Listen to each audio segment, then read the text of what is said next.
नमस्कार प्रिय दर्शकों, स्वागत है आपका हमारे YouTube चैनल हनुमान मोटिवेशन। और दर्शकों, आज की कहानी जो प्रसंग है वो बहुत ही रहस्यमयी है कि किस प्रकार भगवान विष्णु ने आखिर क्यों माता लक्ष्मी को 3 साल के लिए गरीब महिला बनकर पृथ्वी लोक पर रहने का दंड दिया। तो चलिए दर्शकों, कहानी को शुरू करते हैं। एक बार वैकुंठ लोक में भगवान विष्णु जी अपने आसन शेषनाग पर बैठे बैठे ऊब गए, तो उन्होंने सोचा चलो पृथ्वी लोक घूम कर आता हूँ। वैसे भी कई साल बीत गए थे धरती पर, इसलिए वो फटाफट अपनी यात्रा की तैयारी करने लगे। विष्णु जी को तैयार होता देख लक्ष्मी जी उनसे पूछे, आज सुबह सुबह कहाँ जाने की तैयारी हो रही है स्वामी? विष्णु जी ने कहा, हे प्रिय, मैं पृथ्वी लोक पर घूमने जा रहा हूँ। तो कुछ सोचकर लक्ष्मी ने कहा, हे भगवान, क्या मैं भी आपके साथ चल पृथ्वी लोक आ सकती हूँ?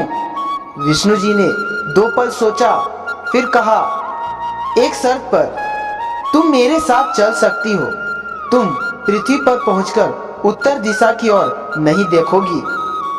लक्ष्मी जी के मन में आया कि प्रभु ऐसी शर्त क्यों रख रहे हैं, लेकिन ज्यादा प्रश्न करने पर वो नाराज होकर उन्हें ले जाने से कहीं मना ना कर दे, इसलिए लक्ष्मी जी ने हाँ कह अपनी बात मनवा ली। और सुबह सुबह माँ लक्ष्मी और भगवान विष्णु धरती पर पहुंच गए। तब सूर्योदय हो रहा था। रात बरसात होकर हटी थी। चारों ओर हरियाली ही हरियाली थी। उस समय चारों ओर बहुत शांति थी और धरती बहुत ही सुंदर दिख रहा था। सफर के दौरान माँ लक्ष्मी मंत्र मुग्ध होकर धरती को देख रही थी और इन सब में वो भूल गई कि पति को क्या वचन देकर आई है।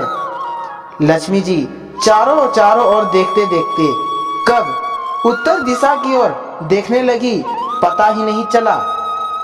उत्तर दिशा में माँ लक्ष्मी को एक बहुत ही सुंदर बगीचा नजर आया और उस तरफ से भीनी भीनी खुशबू आ रही थी और बहुत ही सुंदर सुंदर फूल खिले थे।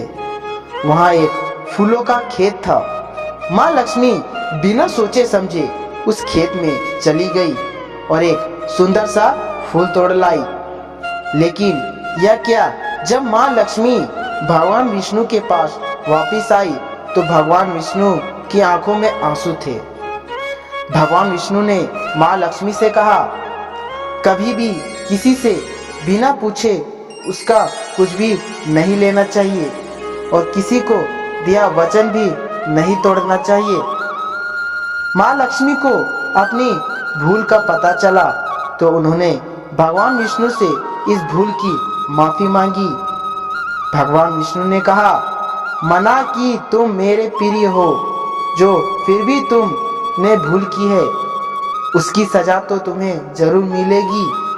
जिस माली के खेत से तुमने बिना पूछे फूल तोड़ा है, जो कि एक प्रकार की चोरी ही है, इसलिए अब तुम 3 साल तक मालिक के घर नौकर बनकर रहो। उसके बाद मैं तुम्हें वैकुंठ में वापस बुलाऊंगा। माँ लक्ष्मी ने चुपचाप सर झुकाकर हाँ कर दी। आप भी सोच रहे होंगे आजकल की लक्ष्मी थोड़ी थी। उस दिन से माँ लक्ष्मी एक गरीब औरत का रूप धारण करके उस खेत के मालिक के घर गई। घर क्या, एक झोपड़ा था। मालिक का नाम माधव था। घर में माधव की बीवी, 2 बेटे और 3 बेटियां थी। सभी उस छोटे से खेत में काम करके किसी तरह से गुजारा करते थे। माँ लक्ष्मी जब एक साधारण और गरीब औरत बनकर जब माधव के झोपड़े पर गई तो माधव ने पूछा, बहन तुम कौन हो? मुझसे इस समय तुम्हें क्या चाहिए? तब माँ लक्ष्मी ने कहा, मैं एक गरीब औरत हूँ, मेरी देखभाल करने वाला कोई नहीं। मैंने कई दिनों से खाना भी नहीं खाया। मुझे कोई भी काम दे दो, इसके बदले में तुम्हारे घर का काम भी कर दिया करूँगी। बस मुझे अपने घर में एक कोने में आसरा दे देना। माधव गरीब जरूर था, किंतु बहुत ही अच्छे दिल का मालिक था। उसे दया आ गई, लेकिन उसने कहा, बहन, मैं तो बहुत ही गरीब हूँ। मेरी कमाई से मेरे घर का खर्च मुश्किल से चलता है। अगर मेरी 3 की जगह 4 बेटियां होती तो भी मैंने गुजारा करना था। अगर तुम मेरी बेटी बनकर जैसा रूखा सूखा हम खाते हैं उसमें खुश रह सकती हो तो अंदर आ जाओ। माधव ने माँ लक्ष्मी को अपने झोपड़े में शरण दे दी। माँ लक्ष्मी 3 साल उस माधव के घर पर नौकरानी बनकर रही। जिस दिन माँ लक्ष्मी माधव के घर आई थी, उससे दूसरे दिन ही माधव को फूलों से इतनी आमदनी हुई कि उसने शाम को एक गाय खरीद ली। फिर धीरे धीरे माधव ने काफी जमीन खरीद ली। उसने सबके लिए अच्छे अच्छे कपड़े भी बनवा लिए, एक बड़ा पक्का घर भी बनवा लिया। बेटियों और बीवी को गहने भी खरीद कर दिए और उसके घर शरण लेकर रह रही लक्ष्मी जी को भी उसने वो सब दिया जो अपनी बेटियों को दिया था।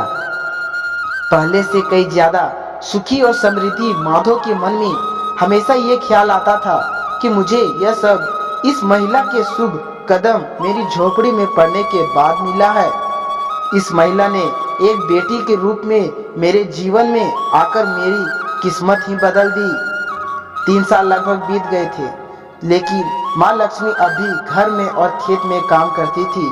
एक दिन माधव जब अपने खेतों से काम खत्म करके घर आया तो उसने अपने घर के सामने के द्वार पर एक देवी स्वरूप गहनों से लदी एक औरत को देखा। ध्यान से देखकर पहचान गया, अरे या तो मेरी मुंह बोली चौथी बेटी यानी वही औरत है। वो पहचान गया कि या तो माँ लक्ष्मी है। अब तक माधव का पूरा परिवार बाहर आ गया था और सब हैरान होकर माँ लक्ष्मी को देख रहे थे। माधव बोला, हे माँ, हमें माफ कर दीजिए, हमने आपसे अनजाने में ही घर और खेत में काम करवाया है। माँ, ये कैसा अपराध हो गया? हे माँ, हम सबको माफ कर दो।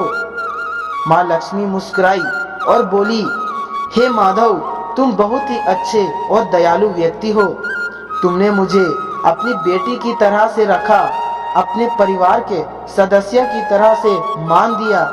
इसके बदले मैं तुम्हें वरदान देती हूँ कि तुम्हारे पास कभी भी खुशियों की और धन की कमी नहीं होगी। तुम्हें वो सारे सुख मिलेंगे जिसके तुम हकदार हो। फिर भी माँ अपने स्वामी के द्वार भेजे रथ में बैठकर बैंकुट चली गई।